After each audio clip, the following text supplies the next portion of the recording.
The following production is part of the Play Some Video Games podcast network.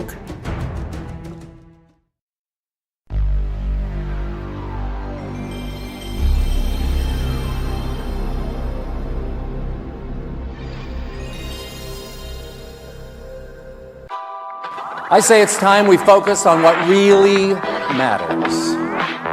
The games. Who's with me?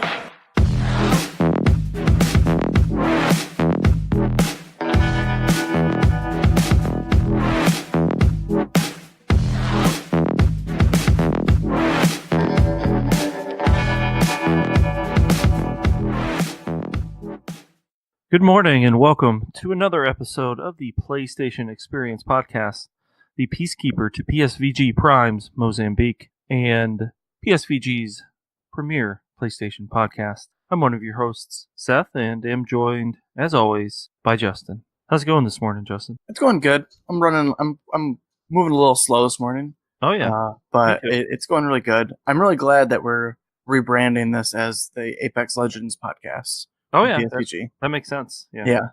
Makes a whole lot of sense. And if you do play Apex Legends, you will know how much of a diss we just threw toward the main show of PSVG. So you can expect us to be canceled any minute now. So before we do get canceled, I do want to shout out to our Patreon producers. You can find out more about our Patreon at patreon.com/PSVG. And I want to thank everybody who contributes over there, and especially these producers: Coach Hulk, Edwin Callow, Dev Tyus, Kevin Austin, Chris M, Kyle Hyman, Bonesaw, Josh Borboni, Barry Cathcart, and Paul Calicote. Moving on, we are going to do kind of a special show this week. We're going to jump right into our weekly topic, and then we'll see if we have any time after that to talk about other things. But we thought that this would be a good time to take a pause and to just talk about our favorite games on the PS4. Kind of do if a PS4 Classic was released, these are the games that we would put on it. And these are just Justin and my favorite games. Not we aren't saying these are the definitive PSVG PlayStation games or whatever, but these are our favorite games. We have about 20 games, give or take a few, because I'm sure we'll have some of the same ones. And I do want to jump in, but before we start going down our list, I want to talk just briefly about the idea of a PS4 Classic. Recently, we had the PlayStation Classic, which bombed, and then there's the SNES and the NES Classic, and I think that the idea of a PS4 Classic, if something came out in 15, 20 years, is a little bit different from that of the Nintendo and NES and PlayStation 1, primarily because of online gaming. Justin, how do you one of the things this generation has been, I'd say, has been known for two things. One is battle royale games, and then online MMO light shared world shooters like Destiny and Anthem. And I feel like those are two of the things that have really been a big part of this generation. I don't know how, if a PS4 Classic would ever come out, how that would ever be kind of reconciled. Yeah, because there's costs buried behind those games just to host the servers and stuff. I think that it probably just not possible unless, who knows what the world's going to be like in 20 years. Maybe server cost and stuff to host, stuff like that is ridiculously cheap, so it doesn't really matter, or it's a moot point. But yeah, I think that'll be the only barrier. Mm-hmm. But at the same time, I'm a big fan of single player games that aren't online. Okay. And like looking at my list, most of these games do have an online component, but it's the single player is why I put them on my list. Right. So I still think you could find 10, 15 games that are not online that or they can take the online component out of them and kind of go from there. So I think it's still possible, but every generation going forward, I'm sure it gets less and less. Yeah. Possible. For sure. So with that, before I get into my list, I do want to toss out Apex Legends. It's not. I'm not putting it officially on my list for a couple reasons. One, I don't think that it would be. I mean, it's a free game anyway. I don't think that it would be included on a PS4 Classic. And two, it's still too new for me. I still, even though I've been loving it for the past month, I don't know that I feel like I could put that on a list of my favorite games on the PS4 quite yet. But other than that, what is I guess we're not going in any order. None of these are exactly. This isn't our 10th favorite game down to our number one favorite game on PS4. But what is one of the games on the first game on our PS4 Classic list, Justin? I will go with Firewatch.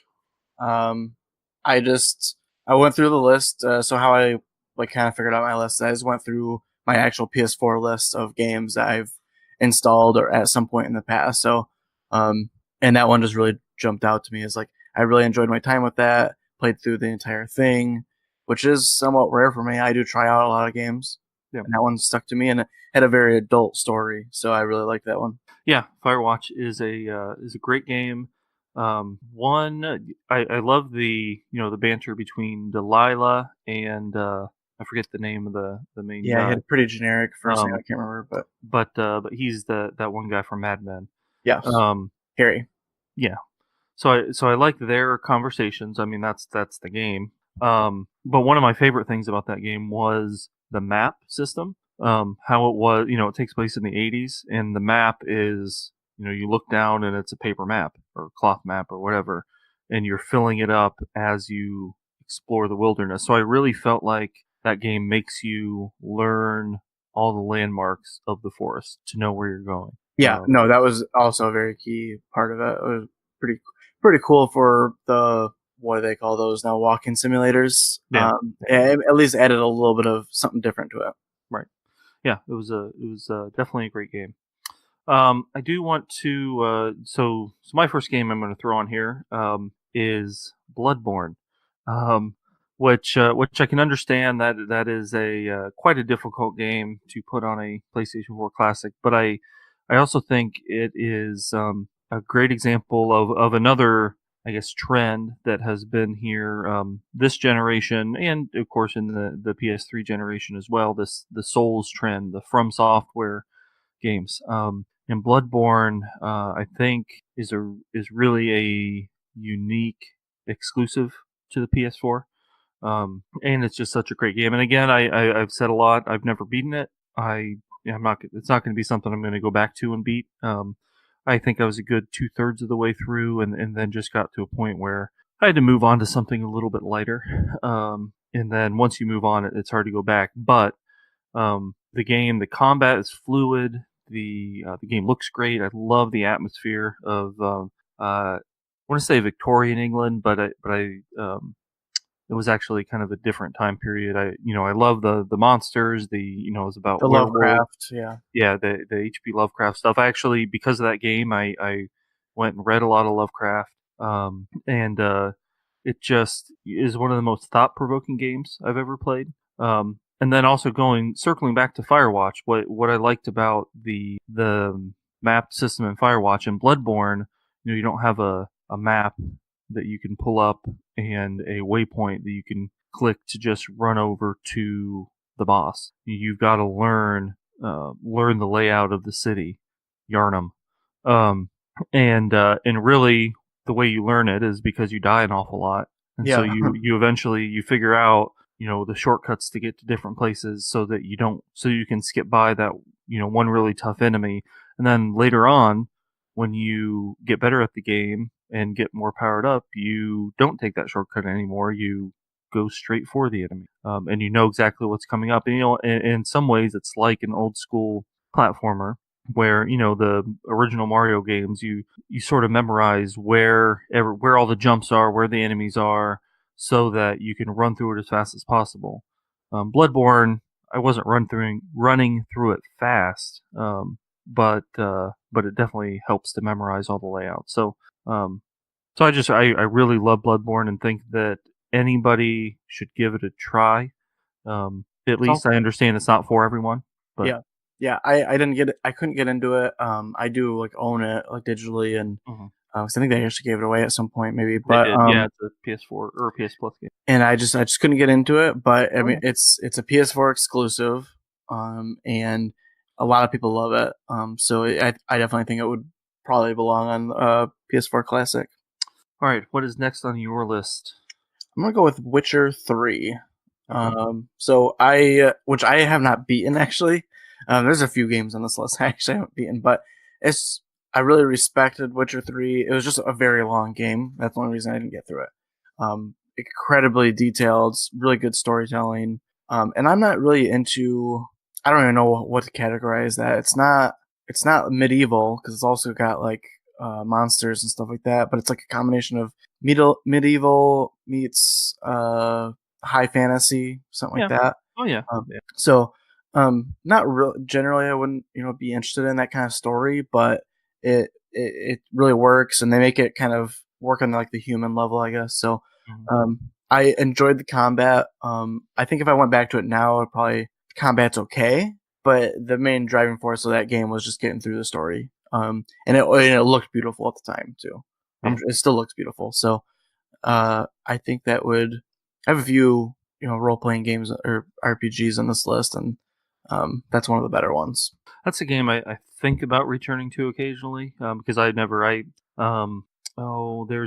an island or there's an area, I think Skellige, Yeah, which is kind of I know that's a landmark point in the game, early in the game. I've never got past Skellige. I just gotcha. again, kind of like Blood-Borne with you, for whatever reason, Witcher didn't connect with me.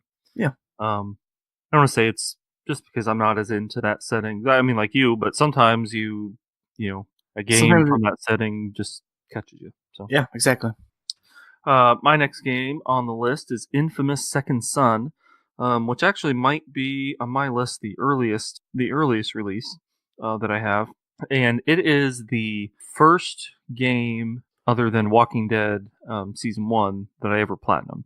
And I don't really count Walking Dead because you automatically get a platinum just by beating it. But Infamous Second Son was the first game I ever platinumed. I played the game straight through twice because you have to beat it in order to get the platinum, once on the good track and once on the evil track, and then you have to have higher difficulty. So I played it back to back, and I just think was an early showcase of the PS4 visually. Yeah. It's with the bright colors, and is one of the few games to really use the touchpad. And I wasn't annoyed how the game used the touchpad at all. I don't even remember. Was that for the painting, spray painting? Yeah, spray painting, and maybe there was something else to it also, like lock picking or something. I don't know. Yeah. Not lock. I was fine. Delson was a fine character. He was fine, but I just had fun playing the game. Yeah. It was just a fun game to play and to mess around with the different powers. Yep. Yeah, and I actually have this on my list as well. So I'll just it's one of the reasons I got PS4. Because it was one of those showcases early on. I think they showed it before the PS4 actually come out. Yeah, I think it was during the reveal event. Yeah.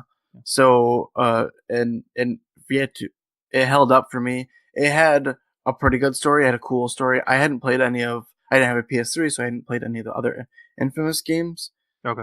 And I just really liked that world, like this idea that there's all these super powered humans running around, and some of them are heroes, some of them are villains, and kind of trying to bring a comic book world into the real world and how that would actually work. And I thought it was really cool.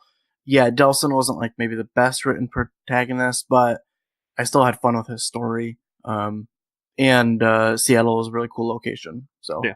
I really liked that as well. Yeah.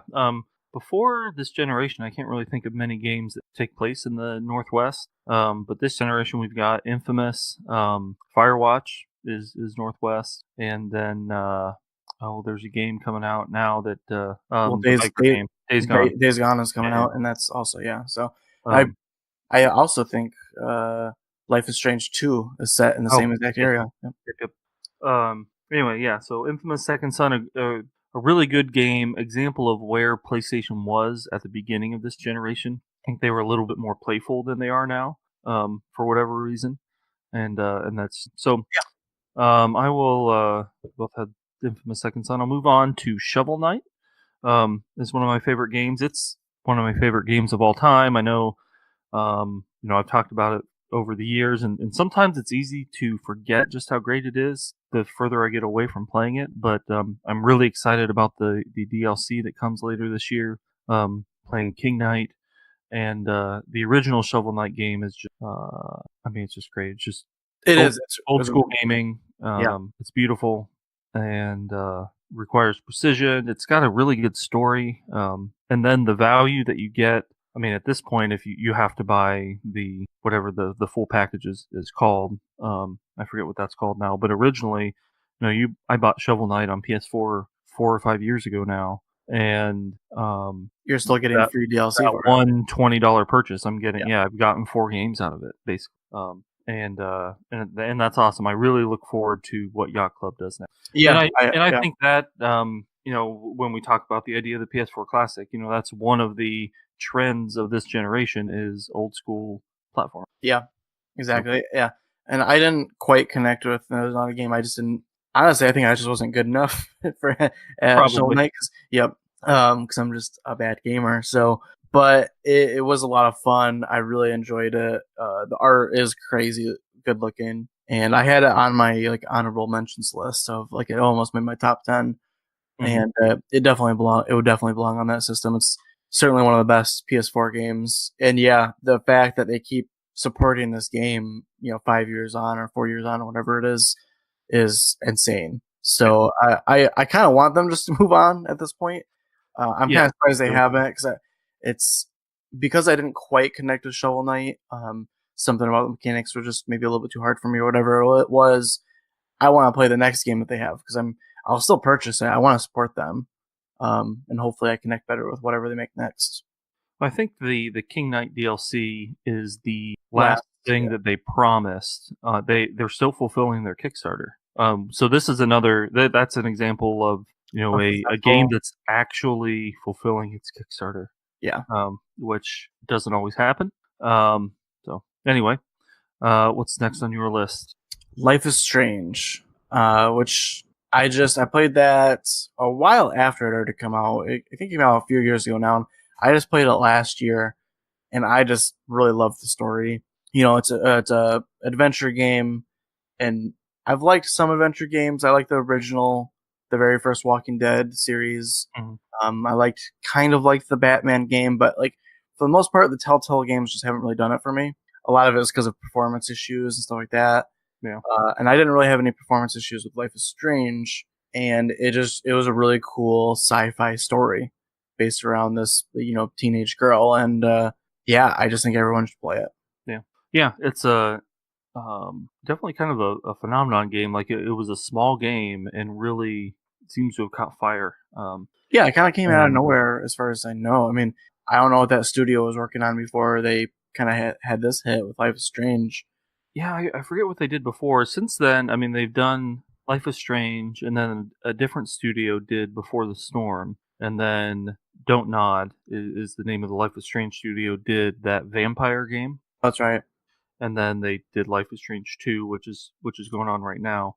I tried Life is Strange, and I liked it. The thing that made me stop playing it, I forget if it's at the end of the second episode or the third episode, and so slight spoilers there, but there's a character that commits suicide. Yes. And at the time that I was playing it, there was a student I knew who committed suicide, and in real life, and I just had to put the game down. One of those deals where just something, what's going on in your real life coincides with what's happening in a piece of entertainment, and it just has nothing to do with whether the game is good or bad or whatever. And actually, it probably is a testament to the power of the game.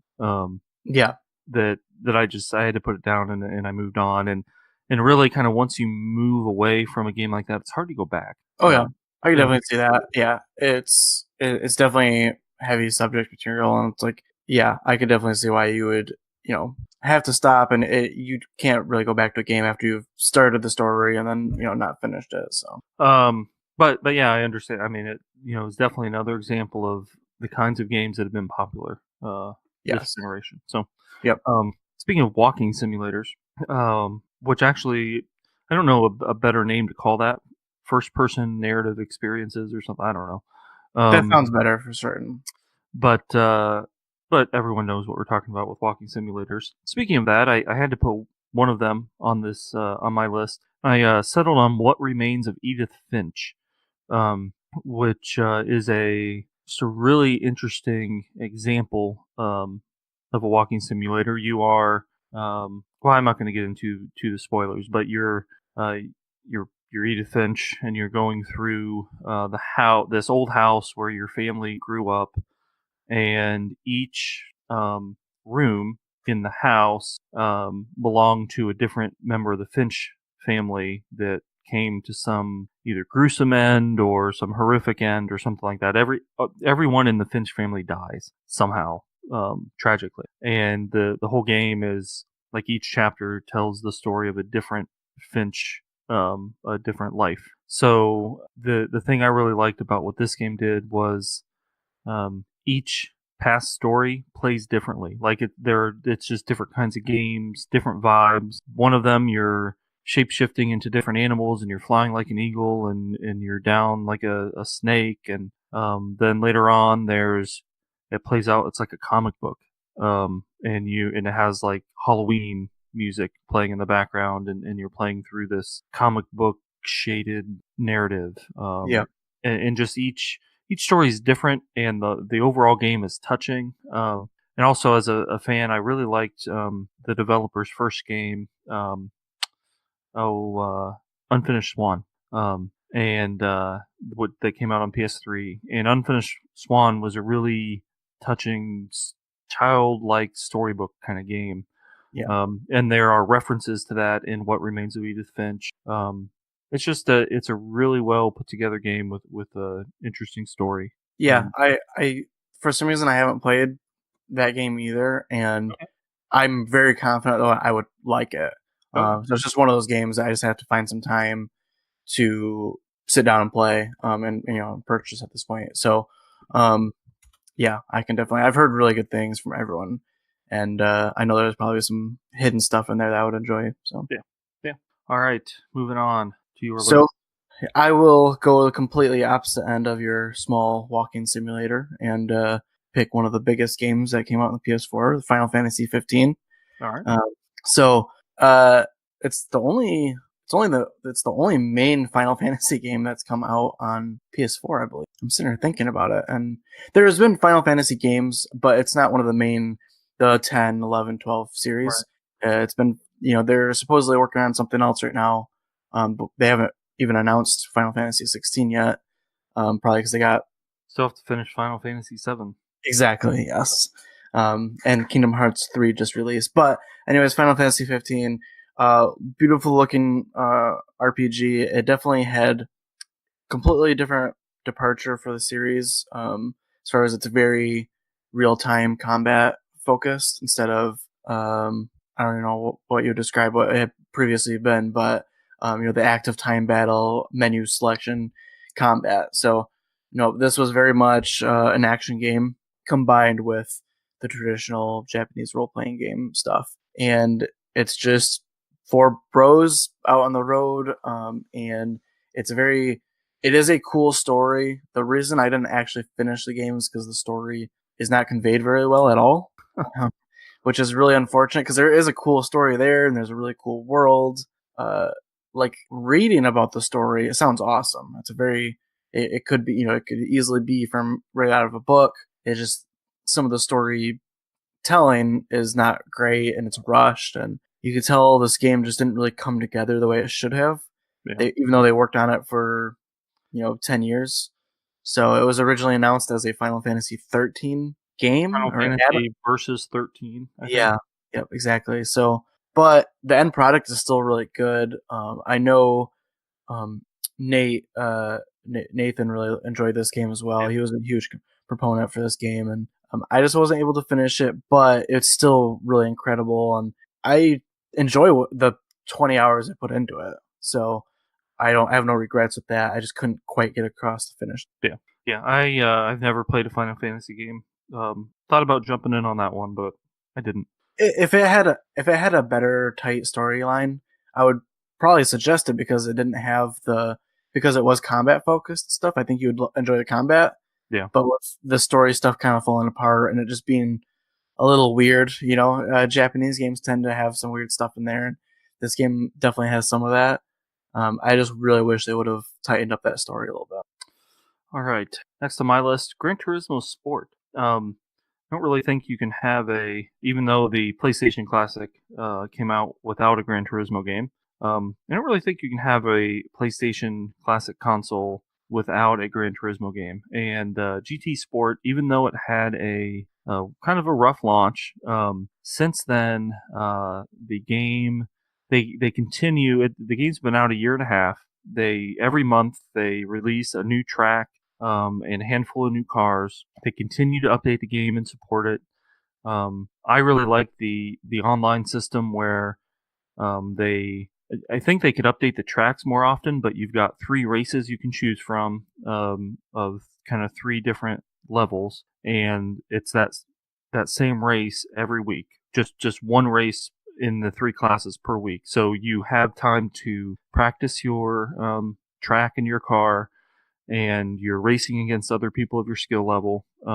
I have figured out, I think I get matched up against people a lot better than me because it rates your driver skill, which my rating is like a D. Mm-hmm. And no, D is not for darn good. It's the other end of the spectrum. But my sportsmanship rating, which means I don't run into other cars, bounces around between an A and a B. So usually the bad drivers are also bad at not bumping into other cars, Yeah. where I'm pretty good at not bumping into other cars, but I'm also not very good at racing. You gotta embrace the against them. Robin's racing, man. So I end up getting matched up against better drivers. But I mean, my goal every time is wherever I qualify, whether it's 8th place or 6th place or 10th place, I try to at least not get any worse and try to improve by a spot or two. And I did I alluded to this last week, that I got a racing wheel. I was able to pick it up last Wednesday, and I've driven with it a little bit. It feels great. I'm not yet better at the game, but I'm working on it. So Yeah, is that the goal with a wheel, or like can you get better with working with a wheel, or is it more immersive? My goal is more immersive, Yeah. mostly. But the best sim racers play with wheels. Wheels, I okay. mean, probably better than. I mean, I got a Thrustmaster T150, so it's pretty entry level. Not the most entry level, but pretty entry level. So I don't know, but Gran Turismo feels great with the wheel. There are other games like Project Cars doesn't feel as good with the wheel as I was hoping it would, but GT feels great. It's one of the prettiest games on PS4. And it's really the game that got me into racing. Before I played GT, I wasn't into racing as a sport, and now I'm this past weekend was the beginning of the IndyCar season. This coming weekend is the beginning of Formula One, and I'm all in. And so really, like that game, that game impacted my life. Yeah. But it really, all of us think of you as the racing guy now. Yeah. And it's really interesting that like this is the game that got you into that. Yeah. It's not surprising. It is. I mean, Gran Turismo is like legendary as far as the series goes. And sport was given a lot of, I don't even know how people weren't really into it in the beginning or putting it down because it seemed like it wasn't going to be an actual main entry into the series because they're calling it sport instead of 5 or 6 or wherever they're at now. 7. 7. And, but sounds like the racing it's still tight as it's ever been. And it still looks really incredible, which is one thing it's definitely known for in that series. It'll be interesting to see what they do with the series moving forward because sport is almost like a platform more than a game, where they keep on adding things to it. So you can almost see, I don't know, I can almost see just Gran Turismo Sport living on in future consoles just as a platform, because they're big into the esport scene and whatnot. And so. I'm assuming there's a lot of microtransactions and stuff. Is there like season passes or anything like that? Or no, all the content is free. Okay. That they come out with, except while you're playing, they drop 5 or 6 new cars every month, and you can buy the cars with in-game currency, which you earn by racing.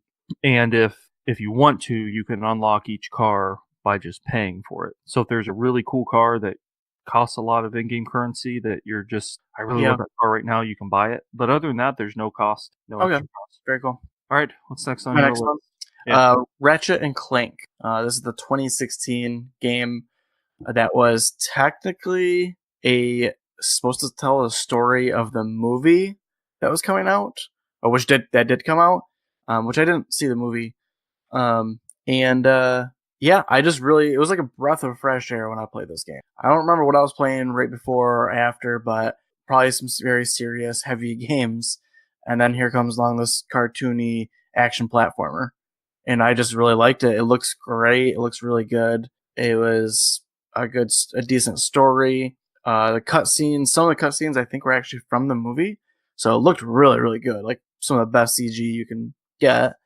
And yeah, I just really enjoyed it. So it's one of my most recommended games for everyone. Yeah, it's another one I started and never beat. I think because by the time I played it, it was after playing Mario Odyssey on the Switch, and our El Jefe boss, Donnie, put out the preposterous claim that Ratchet and Clank was better than Mario Odyssey. Which I suppose as the PlayStation guy, I should be on board with that, but I loved Mario Odyssey, and I didn't love Ratchet and Clank. Yeah, see, that's the opposite for me. I thought Mario Odyssey was okay, and I loved Ratchet and Clank. I couldn't put it down. And that's that's why they make lots of different games. Yep. Speaking of different games, I'll just go ahead and do my next game. Metal Gear Solid 5. Okay. So completely opposite of the spectrum. Really serious game full of murder, and I really enjoyed it. Not for the murder part, but just because I love the Metal Gear series. I did not like the story of Metal Gear or of MGS5 at all. I think that's actually where they really screwed up. I don't know what's going on there. There's also that's also Kojima left Konami after the making of this game, so I wonder, what was going on with the production of this game. But they built a whole engine just for this game, and it looks absolutely incredible. It's really fun. The actual gameplay is the best Metal Gear's ever been. So that's why it's on my list to play. Story, not so much, but just play it for the gameplay and the mechanics. Also, it's one bad thing about recommending this game now is they did change a lot of things after it released.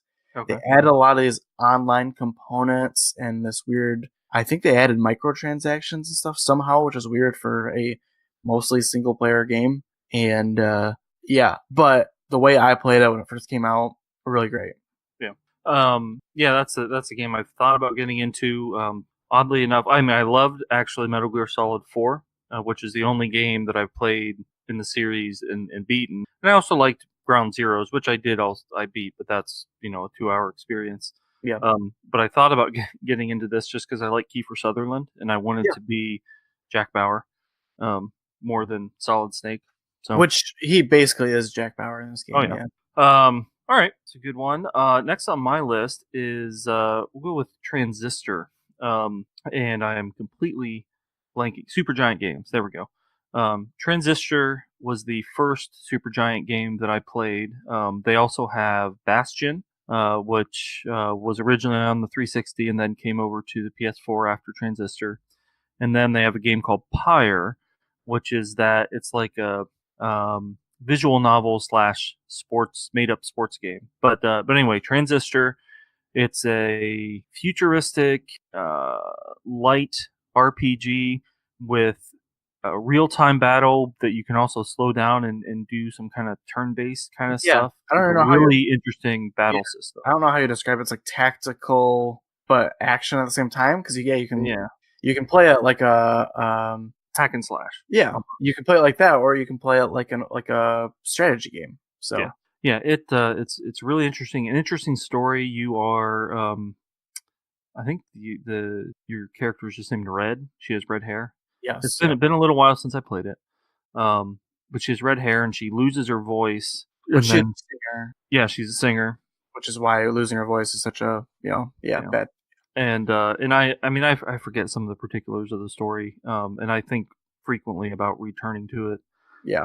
But it's a really visually interesting game. The music in all the Supergiant games is awesome. Some of my favorite gaming soundtracks, and it's one of my favorite games on the PS4. So Yeah.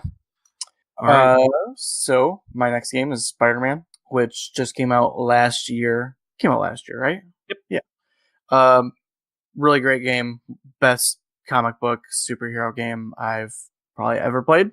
So it's just a lot of fun. It's the first game I've platinum besides like a Telltale game. Yeah. So and platinuming a game doesn't really mean much as far as like the quality of a game, but I just had so much fun with that game. I kept playing it until I platinumed it. It was just an easy platinum because I loved it so much. So really loved everything about it. The story was really great, which was something that comic book and superhero games had kind of been missing, was this, the serious story or the adult story. Great story. Game looks great, and it's been said a lot that it's the the first game that made you feel like Spider-Man. And I didn't quite get to the platinum on it. I just didn't finish it in enough time before Red Dead came out. That I jumped over to Red Dead and then never revisited Spider-Man. But it's also on my list. It's definitely one of the best games of the generation. And just a lot of fun. For me next, I will do Destiny 2, which really Destiny 1 and 2 could be intertwined on the list. And this is one where I think in a real, in 20 years, a PS4 Classic, it'd be hard to do because so much of what I really like about Destiny is playing with other people. But it's really one of the first-person shooters that I've clicked with in a long time since Medal of Honor on PS1. I've tried first-person shooters over the years, but I typically stick to third-person action adventure. And for whatever reason, Destiny, I like the space setting. The shooting is great. Just feels good to me. And I like I don't like to necessarily grind for a particular piece of loot or whatever, but I like that as you're playing, you get rewarded with higher level gear and you can augment it. And I just like the game and the social aspect. One of the few social games that I've played that I really have gotten it. Yeah. So, all right.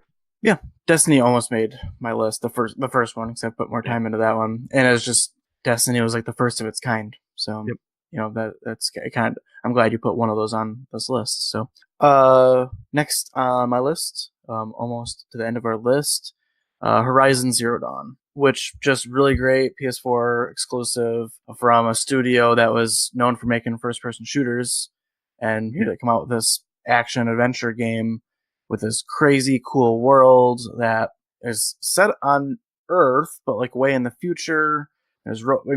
They had me at robot dinosaurs, but the story is actually really good. It's like after the robot, supposedly the way the kind of story plays out is that society fell, after we created all this crazy technology, and now people kind of resorted back to tribes. And it's just a really cool idea. And another game again on this list that I didn't finish, mostly just because it was a little bit of a long campaign, and the combat got a little bit repetitive to me, so I kind of stopped.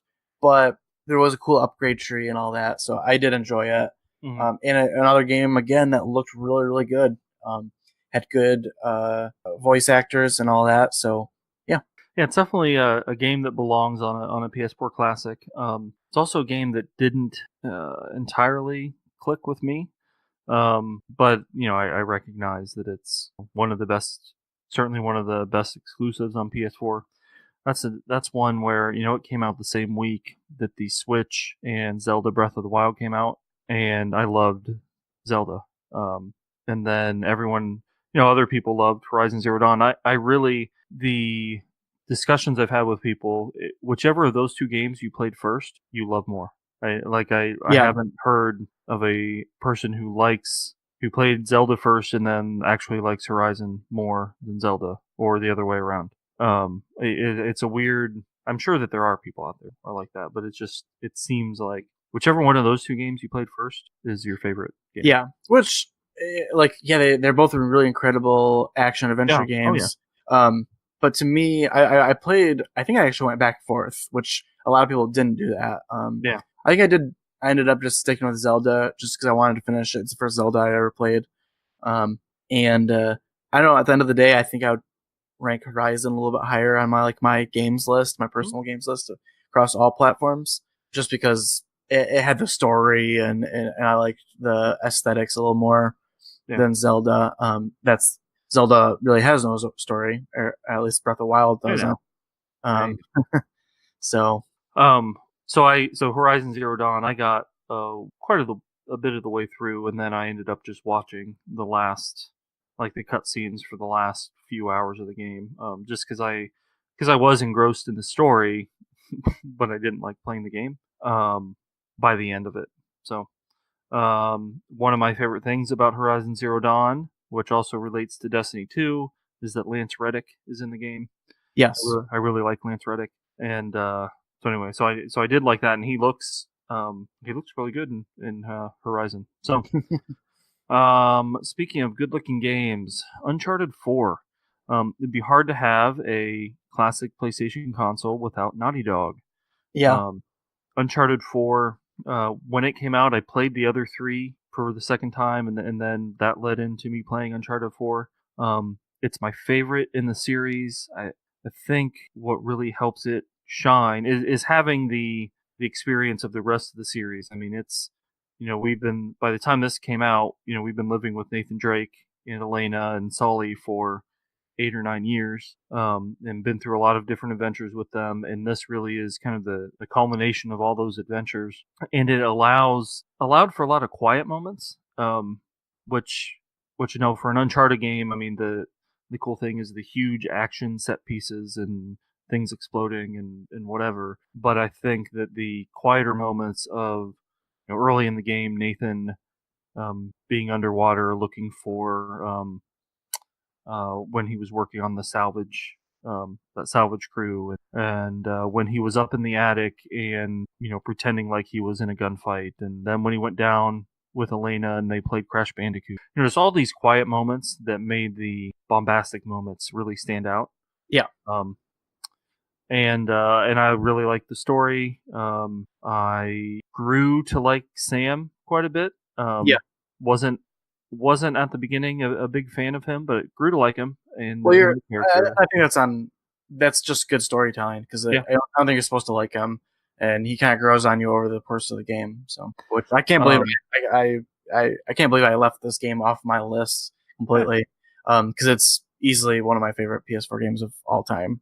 One of my favorite games, period. Regardless of platform. I think frequently about returning to, and I just haven't yet. But maybe we should return to Uncharted 4 sometime here coming up, if we can pull ourselves away from Apex Legends for a couple weeks. Never. And then on to our last game on the list, which both of us share, Red Dead Redemption 2. Kind of rounds out our PlayStation 4 Classic list. I have an article on our Patreon. You can go back and look at kind of my expanded thoughts on Red Dead 2, and we've talked about it a lot on this podcast. I think it's the best video game example of a Western ever. Graphically, it's awesome. The story is great, very well acted, and other than that, I mean, I don't want to dive too much more into it because we talked about it, but it's a really truly incredible game. They really pulled something off. I don't even like Westerns, and I love this game. So it really says a lot to the storytelling. I don't like a lot of the systems and stuff like that. Like, there's definitely some things not to like about the game for some people. But the story is the best there's ever been in a video game, really. Yeah. So that really put in the fidelity. Everything looks really great. It's just, in the settings, incredible. So it has to be in this list. All right, so that is our PS4 Classic list. Kind of running down through the games again. We've got Uncharted 4, Destiny 2, Red Dead 2, Transistor, Spider-Man, Gran Turismo Sport, What Remains of Edith Finch, Shovel Knight, Infamous Second Son, Blood-Borne, Firewatch, Witcher 3, Life is Strange, Final Fantasy 15, Ratchet and Clank, Metal Gear Solid 5, and Horizon Zero Dawn. That's 17. If you sold somebody a PlayStation 4 today, if somebody bought one and it came with all of those games, you'd be gaming for a long time. Yeah. I mean, it took me 4 months to beat Red Dead 2, which isn't the normal for people who played that game, but you'd be hundreds of hours of gameplay. Oh, yeah. So have a heck of a journey, and that doesn't even. I listed some honorable mentions: Rogue Legacy, which I loved, No Man's Sky, Detroit, in terms of that the storytelling adventure game. Yeah, I have Rogue Legacy on my list as well. My mentions list, Rocket League. Which, Rocket League would be a huge game. Fortnite. I mean, I know neither of us. That goes back to the Apex Legends talk of Fortnite really beyond a classic console. It might still be dominating in 40 years. Yeah, exactly. But just to introduce a new genre of game, or somewhat introduce it. So, and then Call of Duty Infinite Warfare was another. I didn't put any Call of Duties on my list, but that's the one that's got the best story in my opinion, and the multiplayer was also fun. All right. I think we are pretty much out of time for this week. Hope you enjoyed our PS4 Classic topic here. If you have any additions or want to yell at us for including any particular games on here, reach out to us on Twitter at PSXP Podcast. You can also find us on the Discord, the PSVG Discord. I did want to mention we didn't cover the new releases this week, but there is a pretty big game coming out this week that I know Justin is planning on diving into, or at least was as of a week ago. The Division 2. Division 2 drops this Friday, and so hopefully next week we'll have some discussion of the Division 2 and how that's going, as well as I'm sure more Apex Legends talk. I'm crossing my fingers that the Season Pass drops this week. Yes. Maybe has even dropped by the time you're listening to this. So we have more to talk about there, and hopefully I can get off the schneid and get another win. I've gotten a lot of second place in Apex Legends. I have faith in you, Seth, but can't get a win. I actually played 1 minute about that. I played. We were visiting a friend this weekend, and a group of friends, and the dad. We play Apex Legends together on this now. Okay. Yep. And of course, when we were together, you can't play together, so we just passed the controller back and forth. It was like the most junior high gaming experience I've had in a long time. Just playing a single player game, passing the controller back and forth, and each of us had a run to second place, and I was Gibraltar, and I had my full team, and they had their full team. And they took a zip line up to where my team was, and I tried throwing down that bubble shield. Yeah. And I threw down the bubble shield, and then I called down the ultimate, and I should have done it the other way around. And I ended up I'm pretty sure that I killed my team by calling the Gibraltar ultimate. So, but that was my first time using Gibraltar. So hopefully one of these days I'll break through. You'll do it, Seth. With that, you have anything else to add? No, Good to the order. The only news thing that is cool is that Days Gone's getting really good previews. So we'll know more about that when it releases, and I am genuinely more interested now after seeing those good previews. So yeah. Sounds like definitely a solid open world game. Yeah. So, all right, everyone, have a great week. We will see you on the battlefield.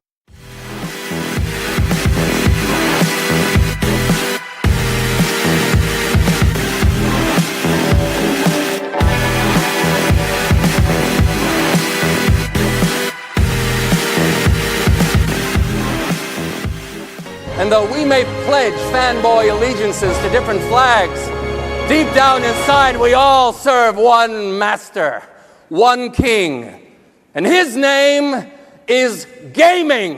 Forever may he reign! This has been a production of the Play Some Video Games Podcast Network.